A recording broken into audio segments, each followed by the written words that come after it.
بسم الله الرحمن الرحيم. عن عبد الله قال قال رسول الله صلى الله عليه وسلم طلب کسب الحلال فریضۃ بعد الفریضہ.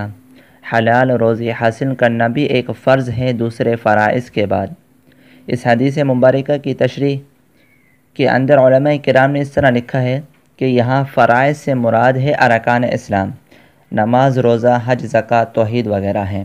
اس حدیث میں انسان کو کمانے کی اجازت دی گئی ہے، مگر ساتھ ساتھ حد بھی بیان کر دی گئی ہے کہ اس کمانے میں انسان فرائض کو نہ بھول جائے. کمانے کے 4 درجے علماء نے لکھے ہیں. علماء نے لکھا ہے کہ کبھی کمانا فرض ہو جاتا ہے اور کبھی حرام اور کبھی مستحب اور کبھی مباح. فرض اس وقت ہوتا ہے کہ جب اس کے پاس اتنا بھی مال نہ ہو جس سے وہ خود اور اپنے اہل و عیال کو کھلا سکے.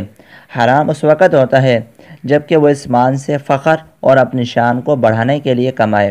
مستحب اس وقت ہوتا ہے جب کہ وہ اپنی اور اپنے اہل و عیال کی ضرورت سے زائد کمائے، اس نیت کے ساتھ کہ میں اس مال سے مسکینوں اور فقیروں کی مدد کروں گا. اور مباح اس وقت ہوتا ہے جب کہ وہ اپنی ضرورت سے زائد کمائے، اس نیت سے کہ اس مال سے اپنی عزت و آبرو وغیرہ کی حفاظت کروں گا.